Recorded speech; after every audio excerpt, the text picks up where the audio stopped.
Hello everybody, Ben Rogers here, the Raptors Digest, breaking down some of the top stories surrounding the Toronto Raptors around the NBA. And before I dive into it, we've been slacking on plugging it at the start of the videos, but if you guys want this fire hoodie, right, this jersey mashup with a hoodie, you know, if you subscribe to the channel, we're doing a giveaway at 22,000 subscribers. It's a pretty fire hoodie, so definitely subscribe if you want in on that competition. But you know, let's dive straight into these news, the stuff that's popping, and obviously it's in the title. But the Scottie Barnes is finally getting the respect that he deserves around the NBA, and you know, maybe not finally, because ever since the start of the year, I think preseason even, a lot of people have seen this guy and said, okay, this guy is legit. Just watching him play, even the preseason, he's just looking like a beast. The no-look passes, the defense, the athleticism, the raw talent. So lots of fun stuff there with Scottie Barnes, but finally getting placed where he deserves, where he belongs,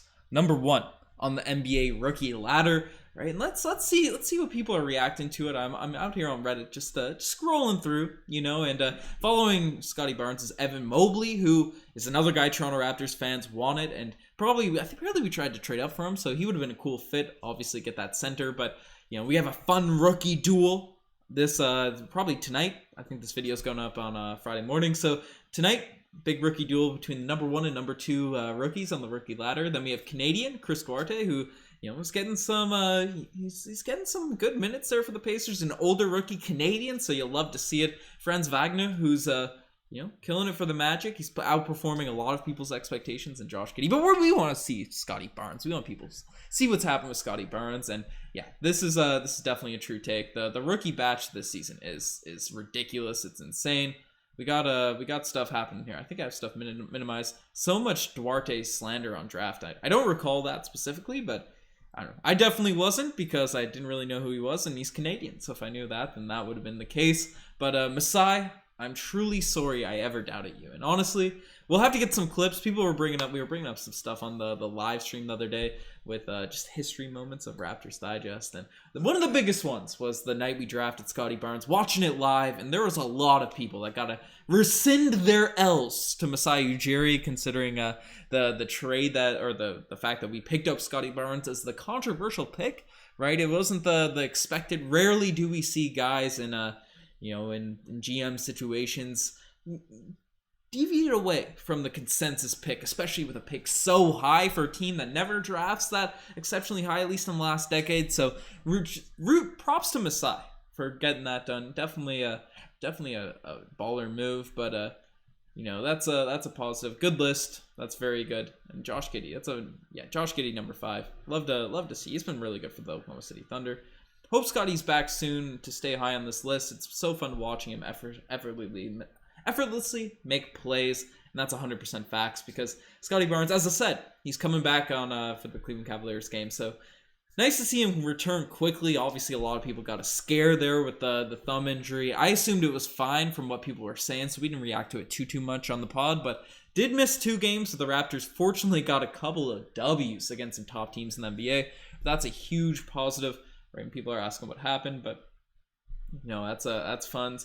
Herb Jones, let's go. Masai, we trust. The Messiah has returned. No thanks to Ed Rogers. Yeah, no relation to me. I made a video on that whole situation a couple weeks back. Just a messy, weird stuff that the Raptors are dealing with there with ownership and all that. But this might be the first top 5 list I can't really argue. I've seen a lot of lists ignoring Wagner and I'm pretty sure that's how you pronounce it, Wagner. But and Giddey in favor of Green. And yeah, Jalen Green's going to be great. He's looking good. He's had some bigger games as of late, but definitely hasn't had the level of start as those other guys for the Magic and Oklahoma City Thunder. Josh Giddey looking really nice. OKC, you know, obviously they're tanking this year, but they could be really good in a couple years down the line. But could see an argument of Raptors fan. Jeez, okay. You could see an argument for Mobley at 1. But for once, this list is pretty good, and Cavs aren't letting him run the offense like Barnes. I guess that's a fair take, but Mobley's really good. Mobley is a beast. He would have been. I see why Masai Ujiri really wanted Mobley at the 3rd pick. And I don't know. People are saying he should have been the number 1 overall pick. There's 3 true number 1 overall picks in this draft. And obviously, Scottie Barnes is making that take look a little bit foolish. Maybe should have been 4. But I guess when in terms of just prospects and stuff.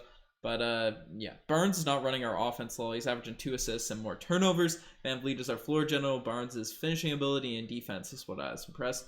That's a fair take. Now, to be fair, Barnes is, even if the offense isn't being run through him, he is getting the ball in the wings and being asked to create. So while the offense isn't necessarily being run through him, he's not currently the point guard in the squad. Clearly, Freddie's been that maestro for us. But Barnes, this is kind of taken away from what people say about running an offense. It's about creation, playmaking. I was a PG, right? Those no-look passes that Scottie Barnes throws, and I'm surprised his assist totals have been very low.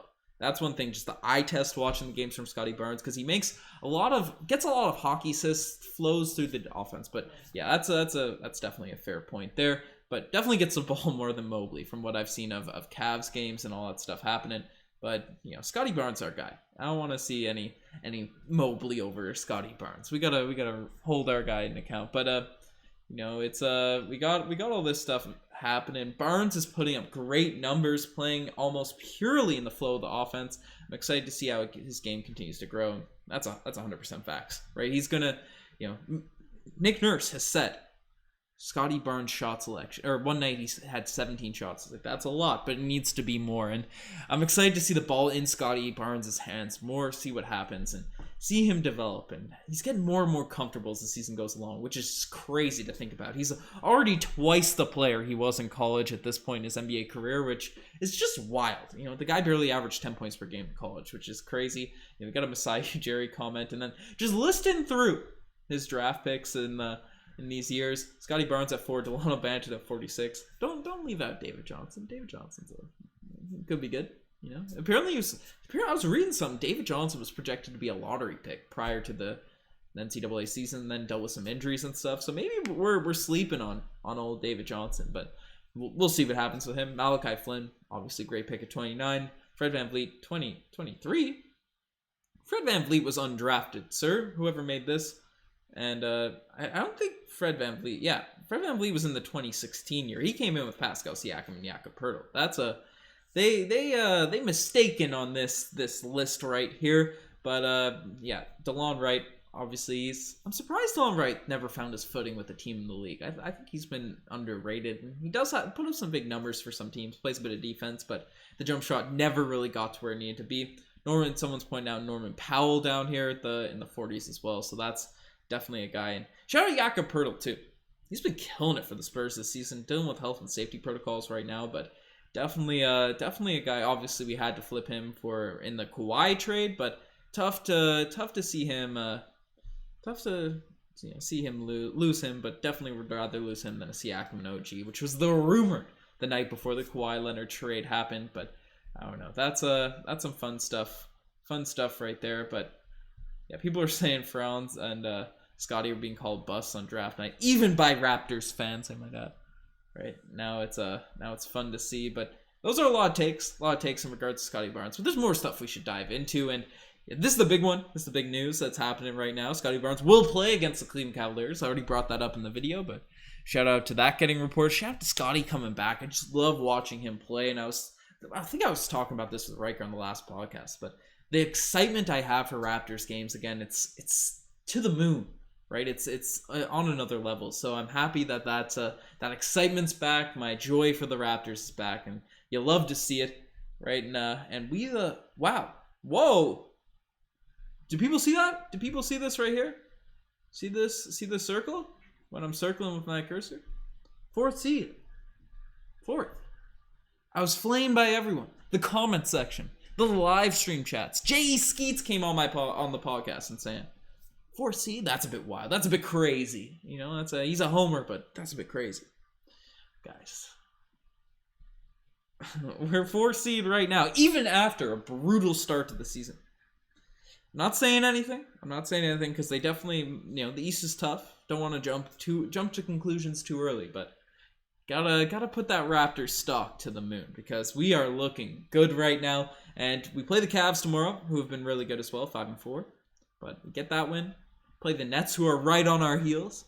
Get a little W. Keep our win streak going, pushing. Things are looking up for the Toronto Raptors. And Scottie Barnes coming back. We haven't even had Siakam to start off this year. Boucher hasn't even come into his own yet. This Raptor. Yuta Watanabe is coming back, guys. I don't know. The Toronto Raptors, they don't sleep. Don't sleep. Don't sleep on the Toronto Raptors. Top 4 seed. I saw after the Wizards game 2. I'm staying on this point. After the Wizards game 2. Go back to the comments section. Top people roasting. Top 4 seed. Top 4 seed. I'm petty. We're there now. We're going to stay there the whole year.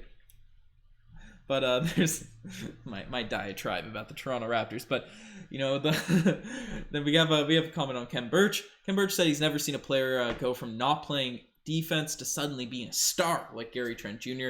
Added no offense, but yeah, I think I brought this up a little bit in the Bradley Beal video yesterday. But yeah, it's absolutely remarkable. Looking at Gary Trent Jr.'s jump from a guy that we had question marks about on the defensive end, right?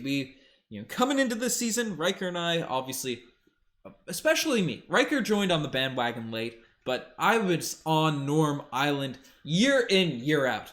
People came, the ships came in, they sailed. When we played the Bucks, we get a huge boatload of bandwagoners trying to enjoy the sands of Norm Island on the coast of Toronto, right? That I've put my flag and I stayed on religiously, right? People came and went, right? And then we traded Norman Powell, and it broke my heart. But then watching Gary Trent Jr. play, I was excited, I was intrigued, but that's high expectations to live up to with a guy that was averaging 20 points per game for us on 45% shooting from 3. And coming into the year, Trent, he's really nothingness on defense last year for the Toronto Raptors. Just didn't really play that much defense. Didn't have, Norm was inconsistent with his finishing, but definitely in his last 2 seasons with the Raptors was tremendously improved. Was more high volume or explosive, high octane offense, could dunk on people and all that sort of stuff. Didn't really see Trent do that. Obviously, Trent was the more fluid guy and a lot more youth. So I was still excited. I kept saying the jury's still out. But now, solely on the fact that his defense is this strong already in his career, it's making that trade, even for Norman Powell's stand, look like a fleece for the Toronto Raptors. And you add that with the fact Gary Trent Jr.'s shot selection has been elevated to a whole nother level where he's being efficient, right? He's getting those mid-range jumpers that are clean. He's not just hoisting up threes with people in his face. He takes a couple when he's feeling good, and they sometimes go down, but he's getting better shots. The floater's happening. And he's only young. I think he's only 23, 24 years old. Maybe even younger. Messiah we trust. That's why we try to react, give our authentic reactions to Toronto Raptors as we can on the Raptors Digest. But you gotta trust in Messiah. That's a big thing. But Cavs fan here. Any Toronto-based charities to recommend? I don't know. I'm not familiar. I know some Newfoundland ones, but don't know many from Toronto. But Ken Birch is crazy solid. That is facts, right? Scottie Barnes back tomorrow. Fred VanVleet shooting 58% on pull-up twos. Love to see that, right? That's an area that Fred VanVleet can really get his game going. Same way, if he's not going to be able to consistently finish, which he's did a really good job at with the Wizards game, especially when you look at the trees of Daniel Gafford down there, right? Really good job there. But if he can consistently make those pull-ups just to get his game going, that's huge for Fred VanVleet, right? And the Raptors currently 6th on defense, 14th in offense, and 6th in net rating, right? That could definitely change too when the Raptors are fully healthy. Brought up there, right? That's if you got Pascal Siakam on your squad, he'll help you offensively, especially when you have good players around him. But Raptors move up from 13th to 6th in the power rankings. Jeez. That's exciting. That's really exciting. Happy Diwali to all Raptors fans out there. Happy celebration. But and Earl Watson. Yeah, I didn't see this before. I'm scrolling through the Reddit just like you guys here. Get that reaction. People said they like this style of video, but new Raptors assistant coach Earl Watson is heavily featured as a source in ESPN's Robert Xavier toxic tenure of his son's owner. Obviously, Earl Watson was a head coach of the Phoenix Suns during a part of I believe Xavier was was Robert Sarver. I can't speak, can't read right now. But Sarver was the owner for the Suns for a while. Was there when Nash was around, and made stupid decisions with getting rid of Joe Johnson. Didn't want to pay guys. Really deterred or stopped the momentum, hurt the momentum of Steve Nash's MVP seasons.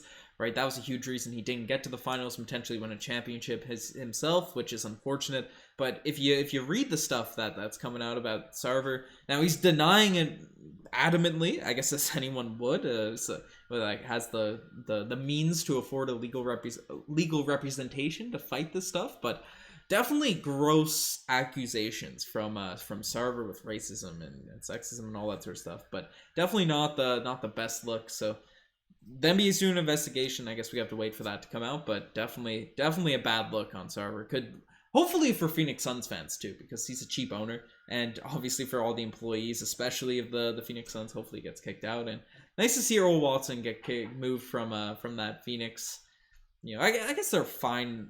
They performed well in the past, obviously not in the last decade, but made the finals last season, which is a huge plus. But get Earl Watson away from that toxic workplace and bring him to the Toronto Raptors. So nice to see, even though we have our own stuff with Edward Rogers going on. Glad all that stuff's coming out and getting researched at least. But yeah, Ben, this is the video I made yesterday on Bradley Beal tips his cap to the Raptors. Right? Give Nick Nurse a shout. The defense has been remarkable, and Scottie's back on Friday.